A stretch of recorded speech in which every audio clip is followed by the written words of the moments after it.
Site de location saisonnière. Bonjour, c'est Sébastien Grosjean, le fondateur et PDG de Smiley.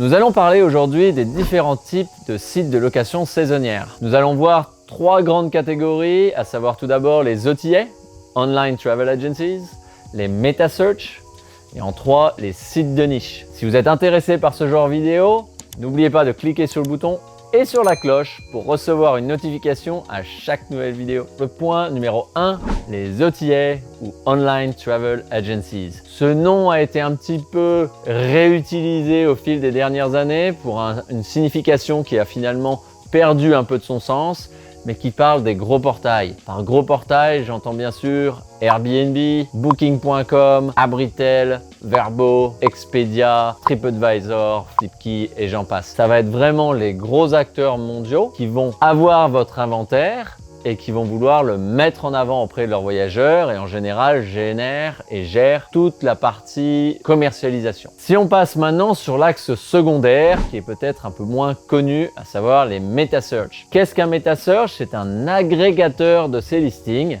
À savoir, c'est des sites qui vont récupérer l'inventaire de Airbnb, de Booking.com, mais aussi des autres OTA et de beaucoup d'autres sites ou acteurs de location, de la location de vacances et mettre tout ça en un seul endroit. Donc pour un voyageur, ça peut être très attractif parce que c'est un site pour retrouver presque tout l'inventaire, ce qui est donc très pratique pour avoir un choix énorme. Ce type d'acteurs, nous allons retrouver dans les plus connus Home2Go, Holido et depuis peu aussi Google Vacation Rentals. Google s'est aussi lancé dans la location de vacances avec leur propre Meta-Search. Donc où ils agrègent de l'inventaire. Par contre, il est intéressant de savoir que Google ne remonte pas l'inventaire de Airbnb, du groupe Booking.com ou Expedia, vu que ces trois gros OTA ont décidé d'arrêter leur partenariat parce qu'ils le voyaient comme trop menaçant. Ces sites de Meta-Search ont dans leur fonctionnement cependant de renvoyer le process d'achat, de réservation sur le site d'origine. Ça peut être votre propre site internet, mais ça peut aussi être des gros acteurs connectés à ces Meta-Search. Maintenant, passons à la catégorie numéro 3 qui sont les channels de niche, les portails de niche. Nous en avons là des dizaines, des centaines, des milliers, la liste ne s'arrête plus, mais on va en voir quelques-uns quand même pour vous donner une idée de qui ils sont. Dans les plus connus, on va d'abord retrouver des sites qui sont un peu avec des offres coup de poing ou des offres spéciales ou avec une géographie aussi assez limitée, à savoir que ces acteurs-là sont souvent très locaux. En France, on va retrouver Le Bon Coin qui rentre bien sûr dans cette catégorie, mais aussi depuis très peu, l'acteur VP, anciennement vente privée, qui s'est aussi lancé avec un axe location de vacances pour finalement apporter à leurs dizaines de millions de membres des propriétés qui vont permettre à ces membres de partir en vacances avec un prix exceptionnel. Dans les autres sites de niche, on va retrouver des logements qui sont classés, qui sont sélectionnés, chose qu'on va retrouver par exemple sur Clé Vacances ou Gîtes de France. C'est des sites finalement qui vont amener cet inventaire qualifié pour des visiteurs qui cherchent un type de propriété bien particulier et en général avec un classement qui va leur permettre d'avoir un standard facile pour eux à comprendre et avec une certaine normalisation. Nous avons aussi des acteurs locaux. Les offices du tourisme en France sont partie des gros axes de la location, surtout il y a quelques dizaines d'années. Ces acteurs finalement du tourisme très forts ont un petit peu perdu la vague technologique vis-à-vis des OTA majoritairement, mais reviennent aujourd'hui sur le marché pour arriver à repartager leur expertise qui est très forte de leur région, de leur commune, de leur département dans certains cas, pour arriver à amener cette grosse valeur ajoutée qui est l'expertise locale, en plus d'une technologie qui permet un processus de réservation simplifié. Maintenant, nous allons voir d'autres axes. Nous avons des sites de niche qui sont avec des sujets très particuliers, à savoir des sites d'événements, que ce soit de mariage ou de fêtes. Nous avons aussi des spécialités, par exemple voyager avec ses animaux, emmène ton chien, est très clair dans son titre d'ailleurs, c'est vraiment pour les amoureux de ces animaux, donc de vos chiens, si vous voulez partir en vacances sur des propriétés qui sont en accord finalement avec ce type d'expérience, emmène ton chien est un bon endroit pour lister votre propriété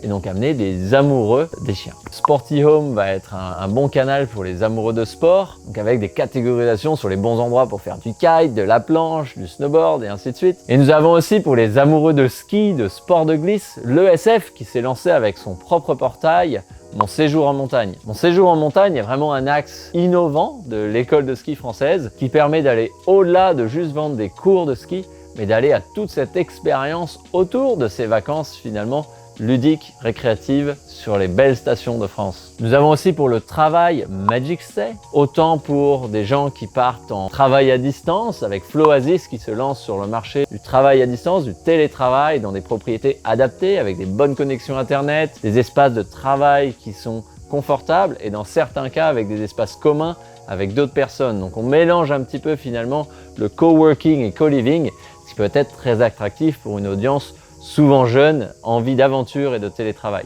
Sur les sites communautaires, nous avons aussi sur la communauté LGBTQ, Mr. B&B. Et donc ces sites de niche sont très pertinents et ils vont en général au-delà de la propriété en elle-même, mais vraiment l'expérience recherchée par le voyageur. C'est pour ça qu'ils ont une pertinence qui est très forte, c'est parce qu'ils permettent d'adresser une demande très spécifique. Comme vous voyez, il y a donc énormément d'acteurs sur les sites de location saisonnière et donc pour votre propriété, il est important d'arriver à être au bon endroit et dans l'absolu, je vous recommande le maximum qui soit en accord avec les clients que vous recherchez. C'est quelque chose qui peut être très compliqué si vous devez le faire vous-même. Comment répondre à cette demande et ce besoin qui est fort tout en gardant une rentabilité et une liberté au quotidien qui vous permettent de vivre finalement avec du temps à passer en famille et entre amis et non pas mettre à jour des calendriers toute la journée. C'est donc pour ça qu'on a créé Smiley. C'est parce que j'ai la conviction que les propriétaires ne devraient pas gaspiller leur temps à gérer des réservations, mais plutôt à fournir une expérience exceptionnelle à leurs voyageurs. C'est donc pour ça que nous avons créé une plateforme simple qui permet de lister votre propriété sur Smiley